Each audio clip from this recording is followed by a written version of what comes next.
প্রিয় ছাত্ররা, আশা করি তোমরা সবাই স্বাস্থ্যবিধি মেনে ভালো আছো, নিরাপদে আছো আর আমাদের এই নিয়মিত অনলাইন ক্লাসগুলি দেখছো। আমি সুব্রত কুমার দাস, প্রভাষক, উদ্ভিদ বিজ্ঞান বিভাগ, ঢাকা কলেজ। আজকে আমি অনার্স ফার্স্ট ইয়ারের নন মেজর বোটানি 1 এই সাবজেক্টের উপর পাঠদান করব। আজকে আমার পাঠদানের বিষয়বস্তু সাইকাস। সাইকাসের ইতিপূর্বে আরও কয়েকটি ক্লাস নেওয়া হয়েছে। আজকে আমরা জানতে পারবো সাইকাসের রিপ্রোডাকশন সম্পর্কে, কিভাবে সাইকাসের প্রজনন হয়ে থাকে সেই বিষয়টি আমরা আজকে জানার চেষ্টা করব। আশা করি তোমরা ক্লাসটি উপভোগ করবে। আর যদি বুঝতে অসুবিধা হয় অবশ্যই আমার ইনবক্সে টেক্সট করবে। তাহলে শুরু করতে যাচ্ছি সাইকাসের রিপ্রোডাকশনস। রিপ্রোডাকশনস মানে প্রজনন। সাইকাসের প্রজনন প্রক্রিয়া। সাইকাস দুটি পদ্ধতিতে তার প্রজনন ক্রিয়া সম্পূর্ণ করে থাকে। একটি পদ্ধতি হচ্ছে এর ভেজিটেটিভ রিপ্রোডাকশনস, ভেজিটেটিভ রিপ্রোডাকশন, যাকে বলা হয় অঙ্গজ জনন। আর একটি পদ্ধতি রয়েছে সেক্সুয়াল রিপ্রোডাকশনস, সেক্সুয়াল রিপ্রোডাকশনস। তাহলে আমরা প্রথমে শুরু করব ভেজিটেটিভ রিপ্রোডাকশনস বা এর অঙ্গজ জনন কি। যদি দেহ অঙ্গের মাধ্যমে প্রজনন ক্রিয়া সম্পূর্ণ করে সেই ধরনের প্রজননকে বলা হয় ভেজিটেটিভ বা অঙ্গজ জনন। এই অঙ্গজ জনন প্রক্রিয়ায় কোনো ধরনের স্পোর বা রেণু এবং গ্যামেট সৃষ্টি হয় না, শুধুমাত্র দেহ অঙ্গের মাধ্যমেই প্রজনন ক্রিয়া সম্পূর্ণ করে থাকে। সেই ধরনের প্রজননকে বলা হয়ে থাকে অঙ্গজ জনন প্রক্রিয়া, যাকে ইংলিশে বলা হয় ভেজিটেটিভ রিপ্রোডাকশনস। এই ভেজিটেটিভ রিপ্রোডাকশনস সাইকাস উদ্ভিদের, বয়স্ক উদ্ভিদের গোড়ার দিকে, কাণ্ডের গোড়ার দিকে এক ধরনের বোলবিল সৃষ্টি হয়। তাহলে এটা যদি সাইকাস উদ্ভিদের একটি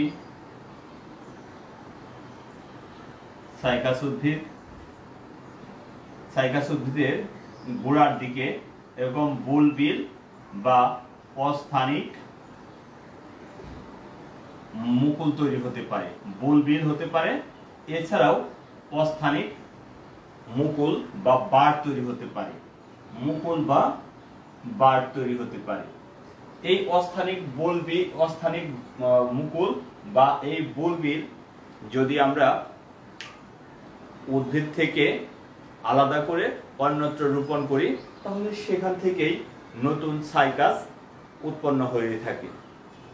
আমরা জানি এই সাইকাস উদ্ভিদটি একটি ভিন্নবাসী উদ্ভিদ, অর্থাৎ এই উদ্ভিদের পুং গ্যামেট পুং উদ্ভিদে এবং স্ত্রী গ্যামেট স্ত্রী উদ্ভিদের জন্মে। সেজন্য এই উদ্ভিদসমূহ একলিঙ্গিক। পুং উদ্ভিদ হতে আমরা যে বুলবিল বা বার্ড কালেক্ট করব, সেই বুলবিল বা বার্ড থেকে যে উদ্ভিদটি জন্মাবে সেটি হচ্ছে পুরুষ উদ্ভিদ, পুরুষ সাইকাস। আর যদি গাছটি ফিমেল স্পোরোফাইট হয় তাহলে সেই স্পোরোফাইটটি থেকে যে উদ্ভিদ জন্মাবে বা বার্ড থেকে বা বুলবিল থেকে যে উদ্ভিদ জন্মাবে তাকে বলা হয়ে থাকে স্ত্রী স্পোরোফাইট বা স্ত্রী সাইকাস। সেই জন্য আমরা দেখতে পাচ্ছি এই যে বুলবিল বা বার্ড এর মাধ্যমে যখন জনন ক্রিয়া সম্পূর্ণ করছে, এগুলি একটি অঙ্গজ উপাদান। সেই জন্য এই ধরনের জননকে বলা হয়ে থাকে ভেজিটেটিভ রিপ্রোডাকশনস বা অঙ্গজ জনন।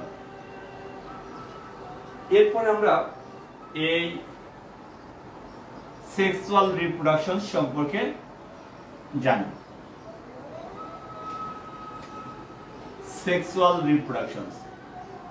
সেক্সুয়াল রিপ্রোডাকশনস এর সংজ্ঞা হচ্ছে যখন গ্যামেট সৃষ্টির মাধ্যমে জনন ক্রিয়া সম্পূর্ণ হয় সেই ধরনের জননকে বলা হয়ে থাকে সেক্সুয়াল রিপ্রোডাকশনস বা যৌন জনন। এই যৌন জনন প্রক্রিয়ার শুরুতেই আমাদের কি লাগবে? গ্যামেট লাগবে। সেটি পুং গ্যামেট এবং স্ত্রী গ্যামেটের মধ্যে মিলন ঘটবে, তারপরে যে উদ্ভিদ তৈরি হবে সেটি হচ্ছে পূর্ণাঙ্গ উদ্ভিদ। যেহেতু এখানে গ্যামেটের প্রয়োজন, গ্যামেটের মাধ্যমে জনন ক্রিয়া সম্পূর্ণ করছে, সেই জন্য তাদেরকে বলা হয় সেক্সুয়াল রিপ্রোডাকশনস বা যৌন জনন।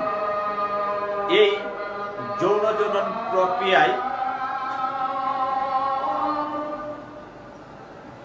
প্রথমেই যে উপাদানটি প্রয়োজন সেটি হচ্ছে এর স্ট্রবিলাস। আমরা জানি যে পুং উদ্ভিদ এবং স্ত্রী উদ্ভিদ আলাদা আলাদা, সেজন্য পুং উদ্ভিদ হতে এক ধরনের স্ট্রবিলাস তৈরি করে, তাকে বলা হয় মেল স্ট্রবিলাস, এবং স্ত্রী উদ্ভিদ হতে আরেক ধরনের স্ট্রবিলাস তৈরি করে, তাকে বলা হয়ে থাকে ফিমেল স্ট্রবিলাস বা কুল। এই পুং স্ট্রবিলাস সমূহ এবং স্ত্রী স্ট্রবিলাস বা মেগাস্পোরোফিল এই সমূহ একটু একলিঙ্গিক, যেহেতু উদ্ভিদটি পুরুষ উদ্ভিদ এবং স্ত্রী উদ্ভিদ আলাদা, সেজন্য পুং স্ট্রবিলাস থেকে পুং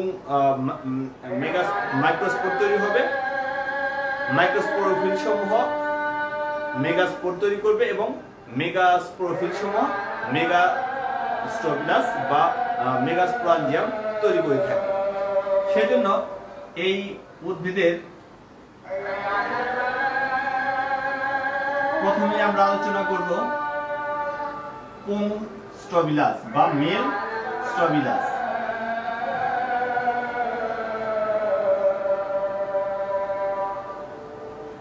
মেল স্ট্রবিলাস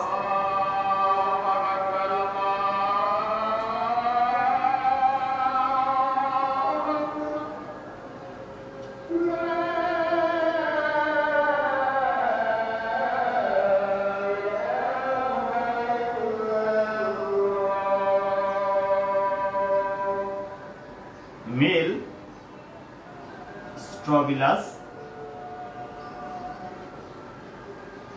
সাইকাস উদ্ভিদ, সাইকাস উদ্ভিদের মধ্যে আমরা মেল স্ট্রবিলাসটি দেখাচ্ছি। এটি কাণ্ডের শীর্ষে অবস্থান করবে এবং এই মেল স্ট্রবিলাসের মাইক্রোস্পোরোফিলগুলো, স্পোরোফিল শব্দের অর্থ হচ্ছে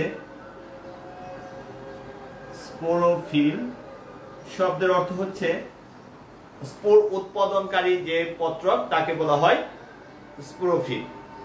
এই জন্য এই স্পোরোফিল সমূহ কাণ্ডের একদম অগ্রভাগে শীর্ষে অবস্থান করে এক ধরনের কম্প্যাক্ট গঠন তৈরি করে বা মোচাকৃতির গঠন তৈরি করে, যাকে বলা হয় স্ট্রবিলাস। এই স্ট্রবিলাসকে অনেক সময় পুষ্পের সাথেও তুলনা করা হয়ে থাকে, আসলে এটি পুষ্প নয়, এটি স্ট্রবিলাস। এই স্ট্রবিলাস সমূহ কম্প্যাক্ট তৈরি হয়ে থাকে পুরুষ উদ্ভিদের ক্ষেত্রে। তাহলে এই স্ট্রবিলাসের গঠনটা আমি একটু বড় করে আর্ট করতে চাচ্ছি। দেখতে এই রকম স্ট্রবিলাস। এই স্ট্রবিলাসের শীর্ষভাগ ভোঁতা থাকে এবং এই স্ট্রবিলাসের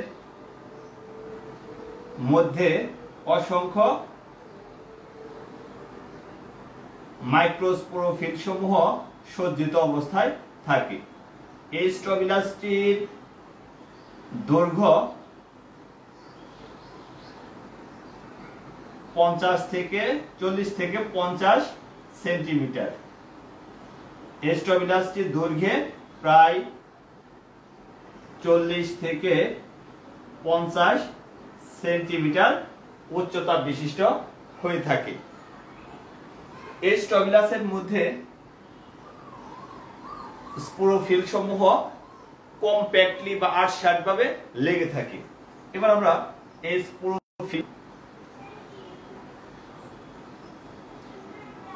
স্পোরোফিলকে যদি আমরা আরেকটু বড় করে দেখি, তখন আমরা দেখতে পাবো স্পোরোফিলটির গঠন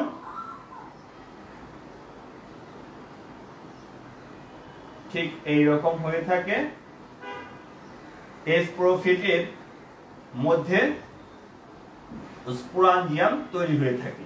যাই হোক, এই স্পোরোফিলের যে উপরের অংশ বন্ধাকোষের বন্ধা অঞ্চল থাকে, এই বন্ধা অঞ্চলকে বলা হয় অ্যাপোফাইসিস।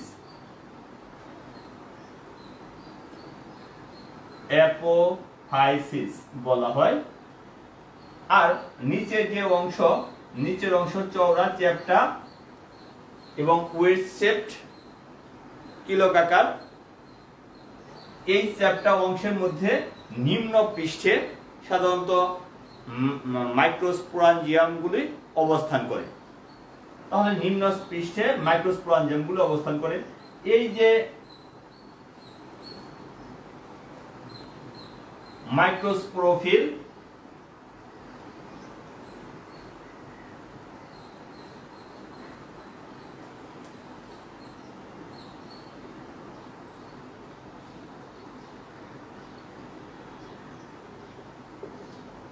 তোমরা অবশ্যই এই ফিগার নেম দিবে অঙ্কন করার সময়।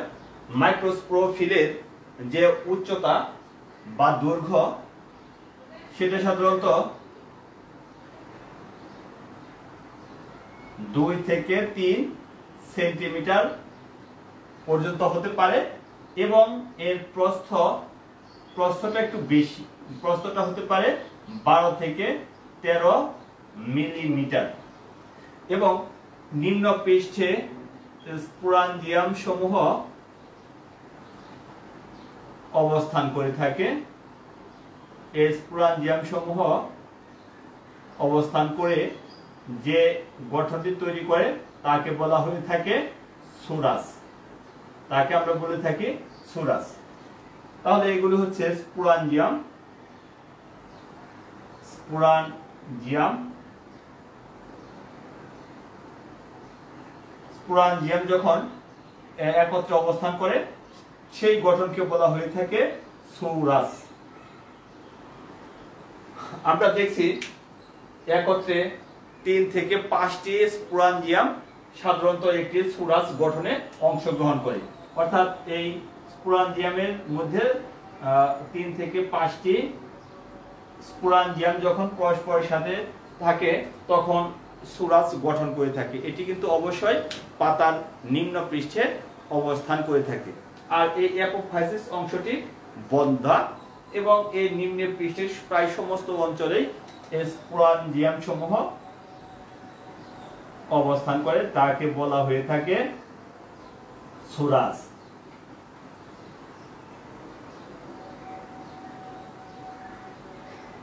সুরাস আমরা বলে থাকি। যাই হোক, এই যে স্পোরাঞ্জিয়াম, এই স্পোরাঞ্জিয়ামের গঠনটা কি রকম? এই স্পোরাঞ্জিয়ামটা দেখতে অনেকটাই গোলাকৃতি বা ডিম্বাকৃতির ধরনের হয়ে থাকে।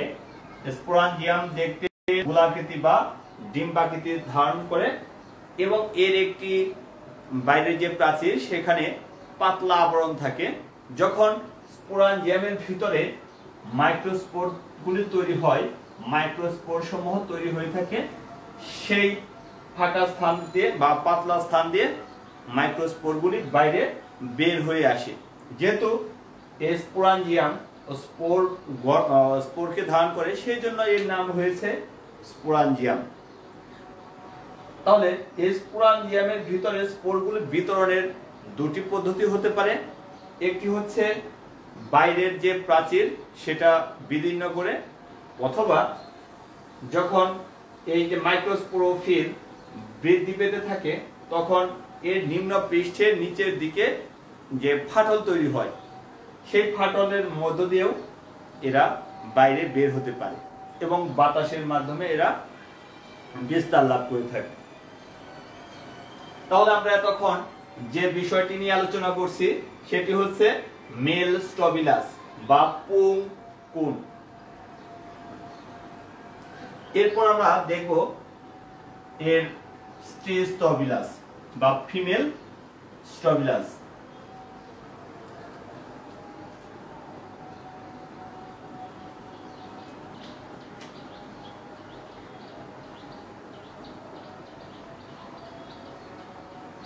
ফিমেল স্ট্রবিলাস, এই ফিমেল স্ট্রবিলাস মেল স্ট্রবিলাসের মতো এত কম্প্যাক্ট স্ট্রবিলাস তৈরি করে না, আটসাট ভাবে কোনো স্ট্রবিলাস তৈরি করে না।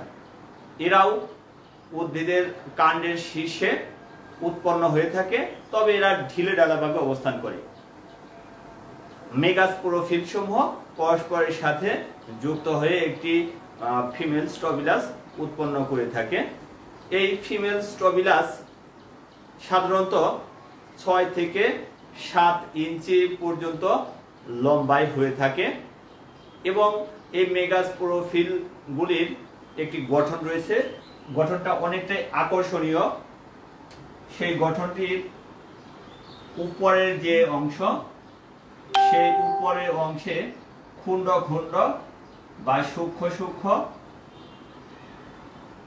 এক ধরনের পিনা থাকে, আর নিচের যে অংশ, সেই নিচের অংশকে বলা হয় সরু অংশ। সেই সরু অংশের দুপাশে নগ্নভাবে ডিম্বকগুলি অবস্থান করে থাকে। এগুলি পিনা।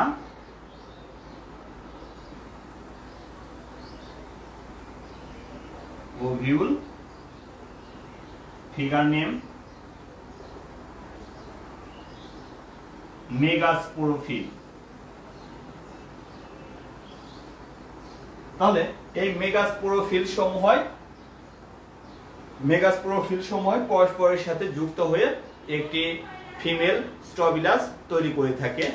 এই মেগাস্পোরোফিল এর মধ্যে এক ধরনের চর্মবৎ বা লুমের মতো উপাদান থাকে, সেজন্য এই মেগাস্পোরোফিল সমূহ দেখতে অনেকটাই বাদামি বর্ণের থাকে এবং পরবর্তীতে এই যে ওভিউল বা ডিম্বক, এই ডিম্বক সমূহ প্রথম অবস্থায় বাদামি থাকে, কিন্তু বয়স বৃদ্ধির সাথে সাথে এই ডিম্বক হতে এবং মেগাস্পোরোফিল হতে যে বাদামি বর্ণের লোম সমূহ সেটা ঝরে গেলে এই ডিম্বকটির বর্ণ কমলা বা লাল বর্ণের হয়ে থাকে।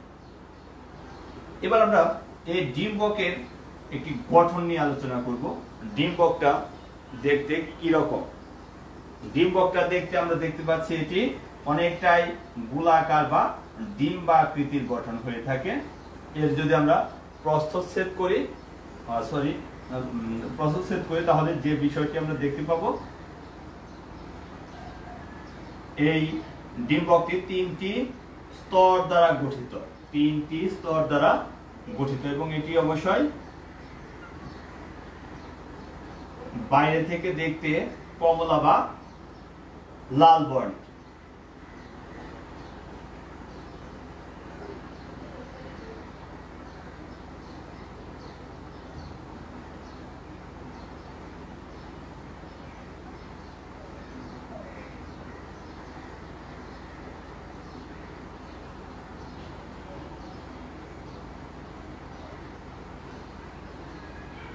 তোমরা আমার সাথে সাথে যদি অঙ্কন করো তাহলে অনেকটাই সহায়তা করবে তোমাদের স্টাডির ক্ষেত্রে, কারণ চিত্রটি তোমাদের অঙ্কন করা হয়ে যাবে। তাহলে আমরা বলেছিলাম এই ডিম্বকটি 3টি স্তর দ্বারা গঠিত।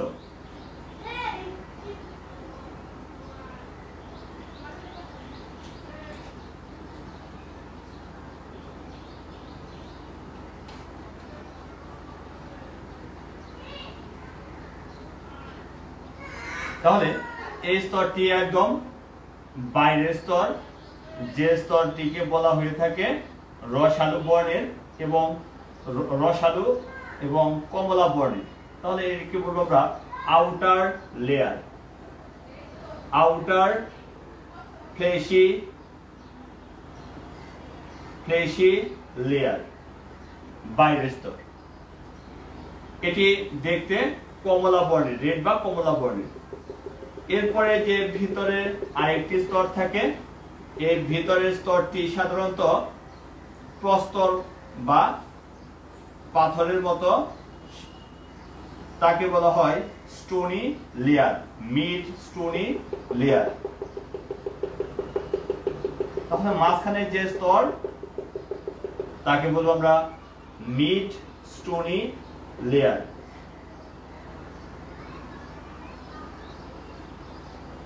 এবং এর ভিতরে আরেকটি স্তর থাকে বা সর্ব অন্তঃস্থ স্তর, সেই অন্তঃস্থ স্তরকে বলা হয়ে থাকে ইনার ফ্লেশি লেয়ার।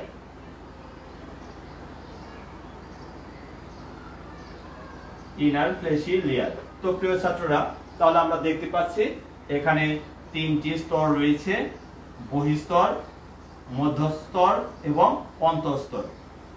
এই ডিম্বকটির উপরের দিকে কোনো ত্বক থাকে না, ত্বক দ্বারা আবৃত থাকে না, সেজন্য এই অঞ্চলটি ফাঁকা থাকে বা একটি ছিদ্র থাকে। এই ছিদ্রকে বলা হয়ে থাকে মাইক্রোপাইল। মাইক্রোপাইল, কারণ এই ছিদ্র দিয়েই পরাগরেণু ডিম্বাণুর সাথে মিলিত হবে। আর এই ডিম্বকের ভিতরের যে অংশ প্রধান টিস্যু, সেই প্রধান টিস্যুকে বলা হয় নিউসেলাস টিস্যু। এই ভিতরের প্রধান যে টিস্যু তাকে বলা হয়ে থাকে নিউসেলাস টিস্যু। তাহলে এই অঞ্চলটি হচ্ছে নিউসেলাস টিস্যু। এই নিউসেলাস টিস্যুটি ডিম্বকের প্রধান অঞ্চল হিসেবে কাজ করে থাকে। এই নিউসেলাস টিস্যুর ভিতরে যে ডিম্বক রন্ধ্র যেখানে রয়েছে, সেই অংশে পাখির ঠোঁটের ন্যায় একটি অঞ্চল তৈরি হয়, যাকে বলা হয় নিউসেলাস বিক। তাহলে এই টিস্যুটা হচ্ছে নিউসেলাস। আর এর নিচের দিকে একটি পাখির ঠোঁটের মতো অঞ্চল হয়, তাকে বলা হয় নিউসেলাস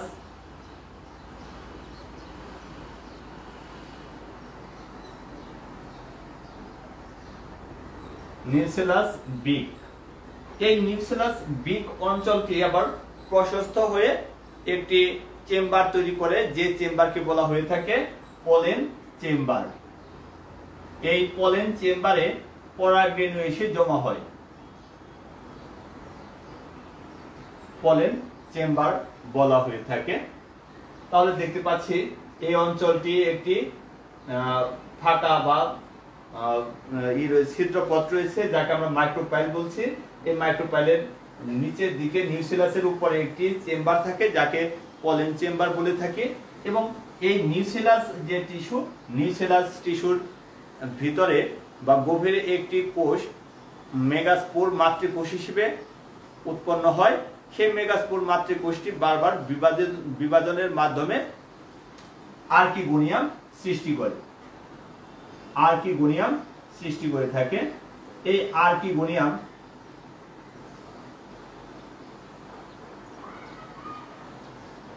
আর্কিগোনিয়ামের ভিতরে সাধারণত ডিম্বাণুটি উৎপন্ন হয়ে থাকে। আর এই যে আর্কিগোনিয়াম উৎপন্নকালে এর ভিতরের কোষসমূহ বারবার বিভাজনের মাধ্যমে এন্ডোস্পার্ম বা শস্য তৈরি করে। তাহলে এই আর্কিগোনিয়ামের ভিতরে এন্ডোস্পার্ম বা শস্য তৈরি হয়ে থাকে। তাহলে আমরা এন্ডোস্পার্ম আমরা দেখাতে পারি। এটি হচ্ছে এন্ডোস্পার্ম, এন্ডোস্পার্ম বা শস্য। এই যে শস্য উৎপন্ন হচ্ছে, এই শস্যটি উৎপন্ন হয়েছে কখন? নিষেক্রিয়ার পূর্বেই। যেহেতু এদের নিষেক্রিয়ার পূর্বেই এন্ডোস্পার্ম বা শস্য উৎপন্ন হয়ে থাকে, সেই জন্য আমরা বলে থাকি সাইকাস উদ্ভিদ বা জিমনোস্পার্ম এর শস্য বা এন্ডোস্পার্ম সাধারণত হ্যাপ্লয়েড প্রকৃতির। আর আবৃতবীজী উদ্ভিদের বা অ্যাঞ্জিওস্পার্মের শস্য কিরকম? চিত্র হবে ট্রিপ্লয়েড। যেহেতু এদের এন্ডোস্পার্মটি নিষেক্রিয়ার পূর্বেই তৈরি হয়ে থাকে, সেজন্য এটি একটি হ্যাপ্লয়েড প্রকৃতি, এন্ডোস্পার্ম হ্যাপ্লয়েড। এবার এই যে ডিম্বক মূল, এই ডিম্বক মূলের ভিতর দিয়ে পরিবহন টিস্যু প্রবেশ করে, ভাস্কুলার বান্ডল অবস্থান করে, ভাস্কুলার বান্ডল। তাহলে এটি একটি মেগাস্পোরাঞ্জিয়ামের গঠন।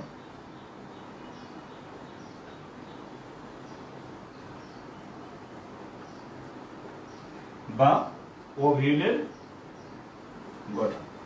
প্রিয় ছাত্ররা, এই ডিম্বকের গঠনের চিত্রটি তোমরা সুন্দর করে আরো আর্ট করবে, যেন পরীক্ষার হলে তোমরা ইজিলি এই চিত্রটি অঙ্কন করতে পারো। এতক্ষণ আমরা দেখলাম সাইকাস উদ্ভিদের প্রজননের ক্ষেত্রে উৎপন্ন হয়েছে পুংস্টবিলাস, সেখানে মাইক্রোস্পোর তৈরি হয়েছে। আর আমরা দেখলাম মেগাস্পোর স্পোরোফিলগুলি একত্র হয়ে যে ফিমেল স্টবিলাস তৈরি করে, সেই ফিমেল স্টবিলাসের মধ্যে ডিম্বক তৈরি হয়, ডিম্বক সমূহ নগ্ন অবস্থায় থাকে এবং এই ডিম্বকের একটি গঠন আমরা দেখতে পেলাম।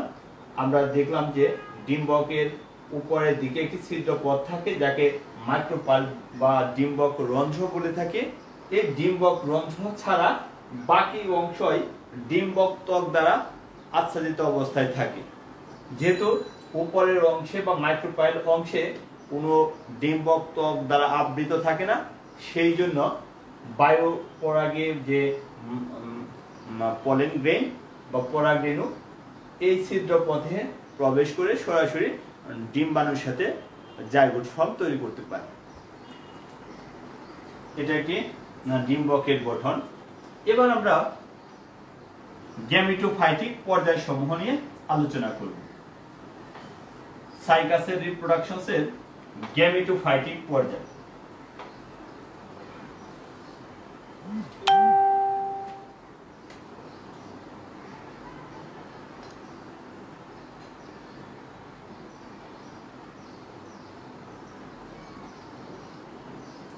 Gametophytic stage. আমরা জানি এই সাইকাসের দেহটি, মূল দেহ হচ্ছে স্পোরোফাইটিক, আর এই যখন গ্যামেট তৈরি করে সেই গ্যামেট সৃষ্টিকারী যে দশা তাকে বলা হয় গ্যামেটোফাইটিক। এই গ্যামেটোফাইটিক স্টেজটি দুটি ভাগে ভাগ করা হয়েছে। একটি হচ্ছে মেল গ্যামেটোফাইট,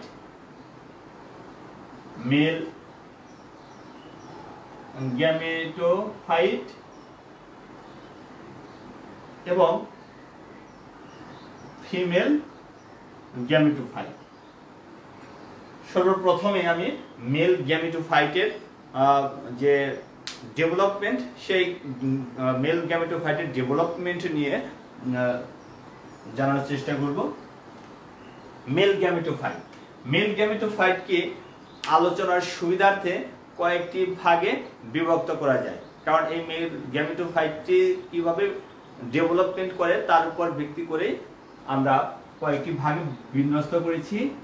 প্রথম যে ভাগ সেটি হচ্ছে মাইক্রোস্পোর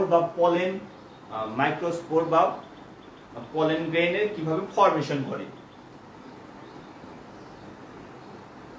মাইক্রোস্পোর বা পরাগরেণু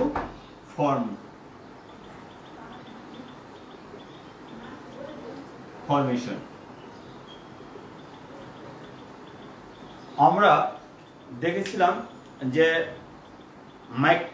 মাইক্রোস্পোরোফিলের মধ্যে যে রয়েছে, স্পোরাঞ্জিয়াম সমূহ রয়েছে, সেই স্পোরাঞ্জিয়ামের ভিতরেই মাইক্রোস্পোর সমূহ অবস্থান করে। এই মাইক্রোস্পোর সমূহ কিন্তু সংখ্যায় অসংখ্য এবং এই মাইক্রোস্পোরগুলি দেখতে অনেকটা গোলাকৃতি বা ডিম্বাকৃতির হয়ে থাকে, এই মাইক্রোস্পোর এর দুটি লেয়ার থাকে বা আবরণ থাকে। বাইরের একটি আবরণ, যে আবরণকে বলা হয় এক্সাইল, এনজাইম, এবং ভিতরে আরেকটি আবরণ থাকে, ভিতরের আবরণকে বলা হয়ে থাকে ইনটাইম। এবার এই যে মাইক্রোস্পোর, এই মাইক্রোস্পোরের ভিতরে অসংখ্য স্টার্চ দানা থাকে, স্টার্চ গ্রেইন থাকে।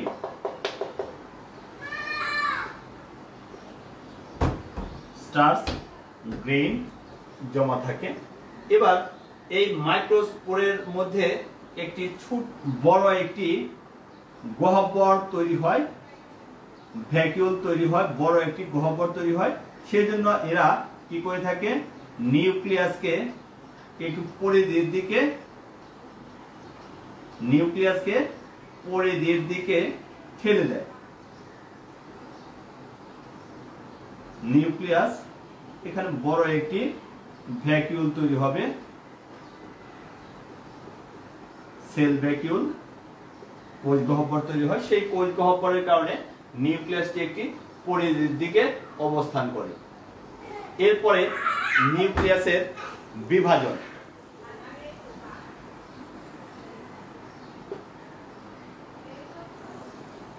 Cell division. সেল ডিভিশন, এই যে নিউক্লিয়াসটি রয়েছে, সেই নিউক্লিয়াসটি তখন দুটি ভাগে বিভক্ত হয়, দুটি ভাগে বিভক্ত হয়ে থাকে। একটি কোষকে বলা হয়ে থাকে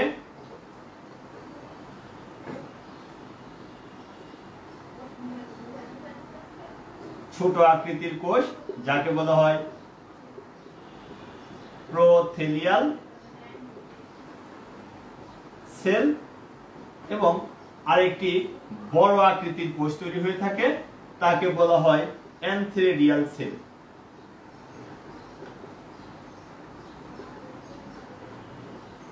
তাহলে আমরা দেখতে পাচ্ছি নিউক্লিয়াসটি বিভক্ত হয়ে দুই ধরনের কোষ তৈরি করছে, একটি ক্ষুদ্র আকৃতির কোষ, একটি বৃহৎ আকৃতির কোষ। ক্ষুদ্র আকৃতির কোষকে বলা হয় প্রোথেলিয়াল সেল, এবং বৃহৎ আকৃতির যে কোষ তাকে বলা হয় অ্যানথেরিডিয়াল সেল। এর পরবর্তীতে এই যে অ্যানথেরিডিয়াল সেল, সেই অ্যানথেরিডিয়াল সেলটি আবার বিভক্ত হবে, অ্যানথেরিডিয়াল সেলটি আবার বিভক্ত হয়ে যাবে। অ্যানথেরিডিয়াল সেল বিভক্ত হয়ে প্রোথেলিয়াল সেলের সংলগ্ন হয়ে একটি কোষ তৈরি করে, যাকে বলা হয়ে থাকে জেনারেটিভ সেল।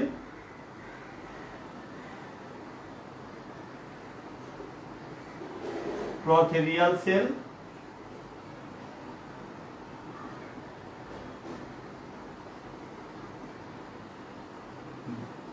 প্রোথেলিয়াল সেল সংলগ্ন একটি সেল থাকে, তাকে বলা হয় জেনারেটিভ সেল। জেনারেটিভ সেল, এবং আরেকটি সেল তৈরি করে, যাকে বলা হয়ে থাকে টিউব সেল, নালী কোষ। তাহলে প্রিয় ছাত্ররা, আমরা দেখতে পাচ্ছি এই যে অ্যানথেরিডিয়াল সেল, সেটি আবার বিভক্ত হলো, দুটি কোষে পরিণত হয়ে গেল, যাকে বলবো আমরা জেনারেটিভ সেল, যেটা প্রোথেলিয়াল সেলের সংলগ্ন অবস্থায় থাকবে, এবং একটি বড় আকৃতির সেল তৈরি করে, যাকে বলা হয় টিউব সেল, নালী কোষ। এই তিন কোষী অবস্থায় এরা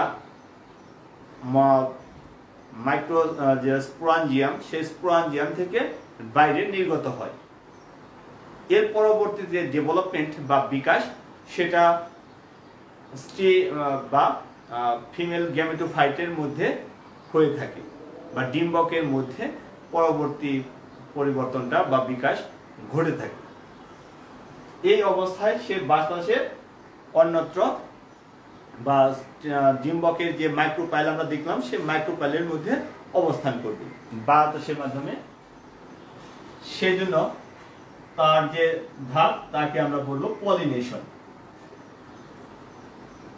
পলিনেশন, আমরা জানি এই জিমনোস্পার্মের একটি প্রিমিটিভ ক্যারেক্টারিস্টিক্স হচ্ছে এরা সাধারণত বায়ু পরাগী, বায়ুর মাধ্যমে এদের পরাগরেণু নিষেক ক্রিয়া বা পলিনেশন ক্রিয়া সম্পূর্ণ করে থাকে। সেজন্য এরা বায়ু পরাগী। এর পরবর্তী যে পরিবর্তন সেটা কোথায় ঘটবে? স্টেগেমেটোফাইটের মধ্যে ঘটে থাকে।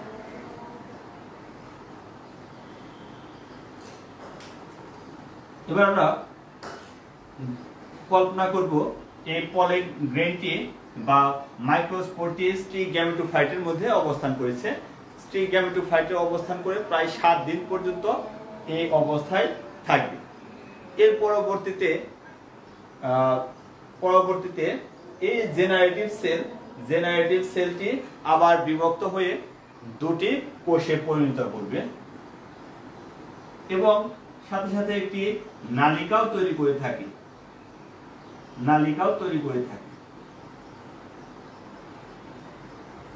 তাহলে এটি প্রথেরিয়াল সেল। জেনারেটিভ সেলটি বিভক্ত হয়ে দুটি কোষে তৈরি করবে। একটি কোষকে বলা হয় স্টক সেল এবং আর একটি সেল তৈরি করে যাকে বলা হয়ে থাকে সোমাটিক সেল। যথারীতি আমাদের টিউব সেল অবস্থান করেছে আর একটি নালিকাও তৈরি করেছে যাকে বলা হয় পলেন টিউব তৈরি করেছে। দেখো এই জেনারেটিভ সেলটি কয়টি ভাগে বিভক্ত হলো?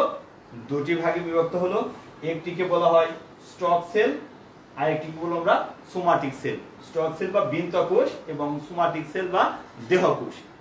এই স্টক সেলটি আর কোনো ফাংশন থাকে না, এখানে এর কোনো পরিবর্তন আর হবে না, কিন্তু এই সোমাটিক সেলটি পরবর্তীতে পরিপুষ্টনের বা পরিস্ফুটনের ক্ষেত্রে কাজে লাগবে।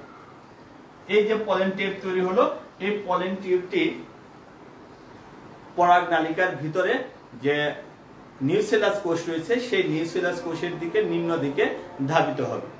আমাদের জেনে রাখা ভালো আবৃতবীজী উদ্ভিদের এই পলেন টিউব এবং নগ্নবীজী উদ্ভিদের পলেন টিউবের মধ্যে কিছু পার্থক্য রয়েছে। পার্থক্যটা কি রকম? নগ্নবীজী উদ্ভিদের এই যে পলেন টিউব সেটি কিন্তু নিম্ন দিকে ধাবিত হবে। নিম্ন দিকে ধাবিত হতে হতে এরা নিউসেলাস যে কোষ রয়েছে সেই নিউসেলাস কোষকে বিনষ্ট করবে এবং নিউসেলাস কোষ হতে একটি ফাঁকা স্থান তৈরি করবে। আর এই নিউসেলাস কোষ এবং পলেন চেম্বার এর মাঝামাঝি অবস্থানে এই পলেন টিউব এই অবস্থায় অবস্থান করবে।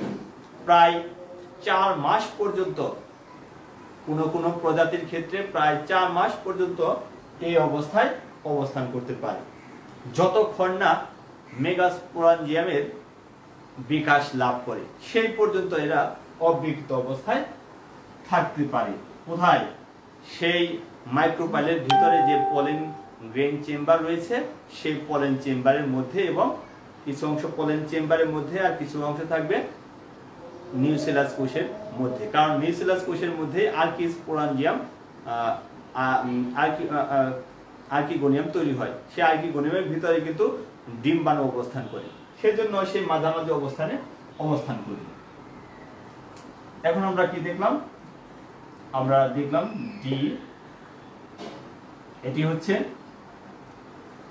যেটা আমি এখানে দিচ্ছি pollen tube formation, pollen tube সৃষ্টি, এবং পরবর্তীতে শুক্রাণু বা স্পার্ম সৃষ্টি, স্পার্ম ফর্মেশন।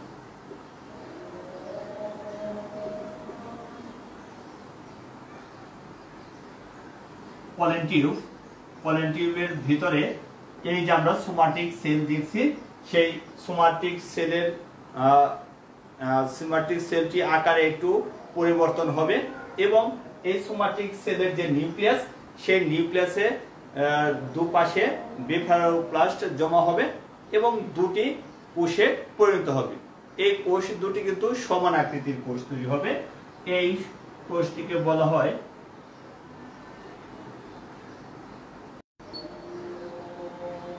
পুংগ্যামিট। এটি দেখতে লাটিমের মতো বৃহৎ, এবং এর মধ্যে ফ্লাজেলা থাকে। আমরা মেল গ্যামেট